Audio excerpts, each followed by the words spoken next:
Maynard Alden, back to work na ngayong araw at sabay pang nagpakita sa lahat. Hello mga ka-showbuzz! Ngayong araw nga ay may chika na naman tayo about Maynard Alden. But before we start, please click the subscribe button para lagi kang updated sa araw-araw na kaganapan kina Maynard Alden.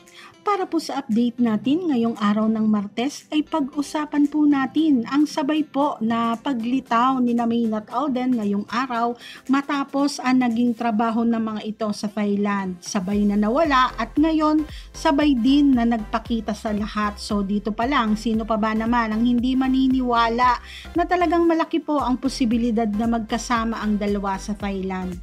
At dahil nga nabigo sila, napuwersahin si Maine para sa isang video greetings noong linggo. Ngayon naman po ay bali-balitang pinipilit po itong sumama sa Grand Rally ni Panot. Ayaw talagang tantanan si Maine na mga ito, habang si Alden naman po ay may sarili din pong ganap ngayong araw. At dahil birthday po ni Kuya Wally ngayong araw, kaya naman hindi talaga pinalagpas ni Maine na hindi po siya mabigyan ng sorpresa kanina sa set ng Daddy's Girl. Syempre, sininong Wally nila yan ni Alden. Alamin at pag-usapan po natin yan at pag-usapan na din natin ang iba pang ganap kina Maine at Alden. At bago tayo mag-start sa ating hot topic for today, salamat pong muli sa mga walang sawang tumututok sa ating channel at sa mga senior citizens natin na laging nakiki-update patungkol sa ating phenomenal couple. At bilang pasasalamat, hayaan niyo pong basahin ko ang mga napili naming top commenters kaugnay ng naging last update natin. Mula po kay Miss M. Eng. Yes ma'am, sana na-enjoy ng Fulkerson family ang work and vacation nila.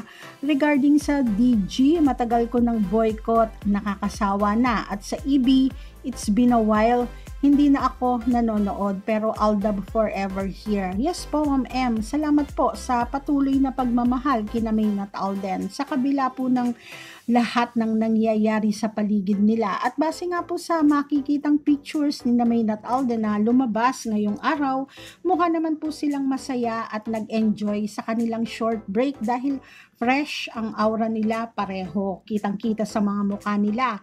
Kapit lang po, ingat po kayo and God bless. Mula naman po kay Miss Lourdes Gabrilio, hindi na kami nanonood ng EB, wala nang kwenta ang mga segment ng EB.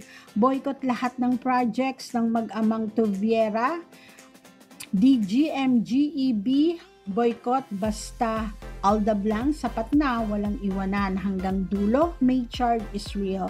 Yes po Ma'am Lourdes, nirerespeto po namin ang desisyon nyo na yan dahil talaga namang hindi katanggap-tanggap ang ginagawa nila kina Maynard Alden maging sa ating ADN na din po. Basta kung saan po kayo masaya, go lang po kayo. Basta ang importante, hindi po nawawala ang pagmamahal natin kina Maynard Alden. At tanging mga projects nila together, handa po nating suportahan lagi yan. Kapit lang po, ingat po kayo and God bless. At panghuli, mula naman po kay Miss Merly Hagurin, Miss Admin, ano ba yung mga nagrereto kay Tisoy na kung sino-sinong babae, tao ba sila? Kasi gawain ng mga may sungay yan, di lang home wrecker yan, may sungay na yan. Kasi kahit kanino na lang, ano akala nila, robot si Alden at sila magpapaandar?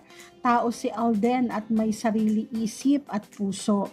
Alam nyo ba na ang ginagawa nyo sa demonyo yan? Sorry sa word na ginamit ko, pero totoo yun. Yes po, Ma'am Merly. Tama naman po kayo, hindi gawain ng matinong tao ang ginagawa nila kay Alden. Pinagmumukha po nilang suga pa si Alden pagdating po sa babae.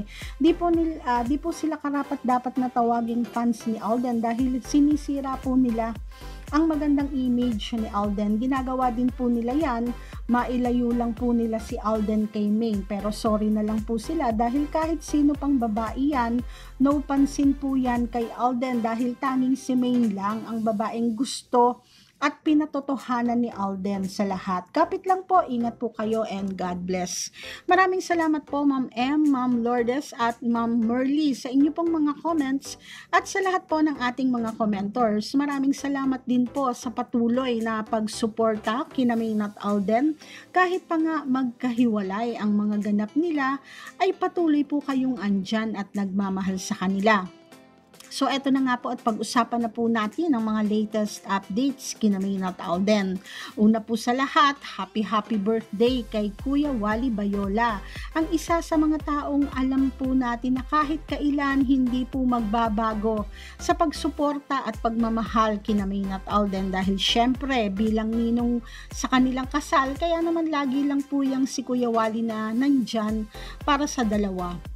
So ngayong araw po ay sabay na lumitaw at nagpakita na sa lahat sina Maine at Alden after nga ng shoot nila sa Thailand at ganoon din naman po si Alden na supposed to be Sabado pa lang ay inaasahan na ang pagbabalik ni Maine dito pero tila nga sinulit na ang oras at nag-extend pa ng ilang araw doon at kung noong linggo nga po nakaligtas itong si Maine sa pangungulit at pamemwersa ng mga toxic Mainers at Armin fans na magbigay man lang ng video greetings para maikampanya si Ponot.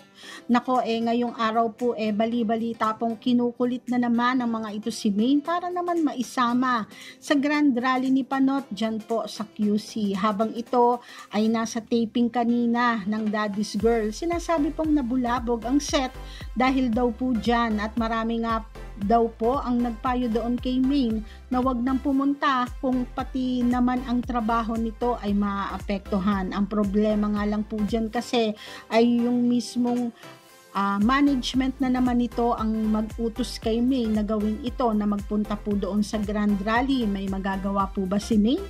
At dahil nga kasi ang alam ng lahat ay magkasama sina Maine at Alden sa nakalipas na ilang araw, kaya naman talagang gagawin nila ito. Gagawan po nila ito ng paraan para tabunan or pagtakpan na naman ang pagsasama ni Maine at Alden sa pamamagitan na naman ng pagdidikit kay Maine dito po kay Panot. Talagang gagawin na nila ang lahat. Babayaran na nila ang lahat dahil nga sa ilang araw na lang po ay eleksyon na. At kanina habang nasa taping sila ng Daddy's Girl ay sinorpresa po ng cast ng Daddy's Girl si Kuya Wally. Sa pangunguna po yan ni Maine na siyang may daladalang cake para sa kanyang ninong Wally. At kung si Maine nasa taping ng Daddy's Girl ngayong araw, si Alden naman po ay may sarili ding ganap at mukhang may aabangan na naman po tayong bago kay Alden. Dahil kasama po nito ang isang influencer at publisher ng isang magazine na kung saan si Alden po ang kanilang naging kauna-unahang male cover star doon noon. At yan nga ang mga balitang tinutukan natin ngayong araw ng Martes mga ka-showbuzz. Please click the subscribe and bell buttons para sa araw-araw nating updates kina Maine at Alden. Thank you.